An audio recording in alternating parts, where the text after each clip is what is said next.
1972. A Academia Verde domina o Brasil. No vídeo de hoje, você vai viajar no tempo junto comigo para 1972 e saber um pouco da história sobre o que rolou no segundo Campeonato Nacional de Clubes de 1972, como era chamado o nosso Campeonato Brasileiro de hoje. Mas antes, se inscreva no canal se não for inscrito para você ficar por dentro das principais notícias, curiosidades e muito mais sobre futebol aqui no canal Guto Esportes. O futebol é um esporte capaz de imortalizar ídolos e estabelecer no imaginário do público histórias e feitos para sempre inigualáveis. Nos tempos de Brasil de Pelé, existiram outros esquadrões em âmbito nacional, como o Cruzeiro de Tostão, o Inter de Falcão e, é claro, a Academia do Palmeiras. Já em seus últimos anos, o time de Ademir da Guia, Dudu, Luiz Pereira, Zeca e companhia teve um ano perfeito,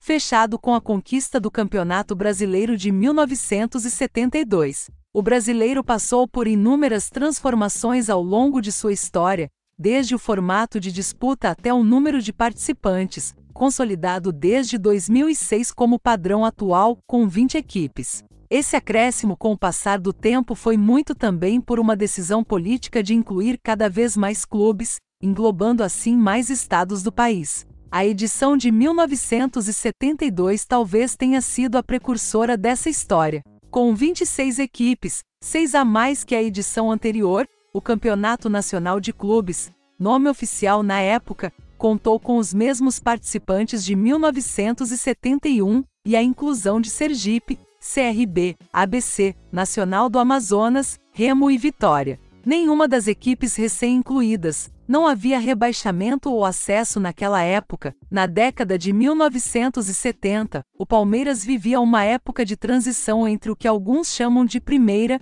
e segunda academia. Enquanto alguns craques se aposentavam, outros jovens despontavam, como Emerson Leão, Leivinha, Edu Bala e Luiz Pereira. O clube chegou ao Brasileiro de 72 já cotado como um dos favoritos, fruto da conquista do Paulista do mesmo ano, e confirmou tal prestígio logo no início do campeonato, com uma invencibilidade de 12 jogos e vitória por 3-0 sobre o então campeão, Atlético Mineiro. A sequência positiva só seria interrompida pelo Santos de Pelé.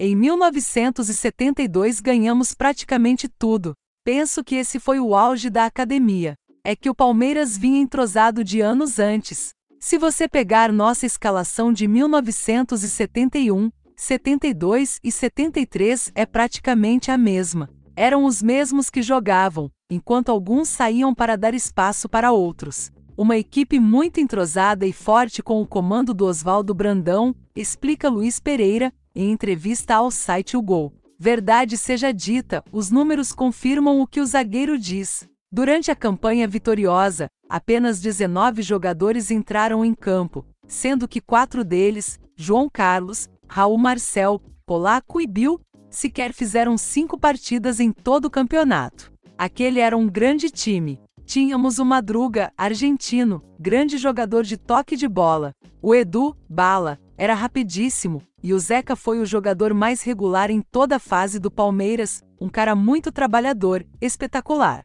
O Leão atravessou fases espetaculares. Dudu e Ademir, o que vamos falar deles? Jogaram sei lá quantos anos juntos. Ainda tínhamos César Eurico, Alfredo Mostarda. Era uma coisa bonita, recorda Luiz, autor de um gol durante a campanha, numa das grandes atuações daquele time, diante do Coritiba. Depois de um grande desempenho na primeira fase do campeonato, em que garantiu com folga a classificação para as próximas fases, o Palmeiras se tornou menos brilhante, mas ainda muito eficiente. Uma marca registrada daquele time. Chegou à semifinal contra um forte Inter, em amadurecimento para a conquista que viria anos depois. Avançou no limite com um empate, fruto da melhor campanha na primeira fase. O mesmo se repetiu na finalíssima, diante do Botafogo de Jairzinho. Palmeiras campeão brasileiro, fato que não demoraria a se repetir, com a mesma base e os mesmos jogadores.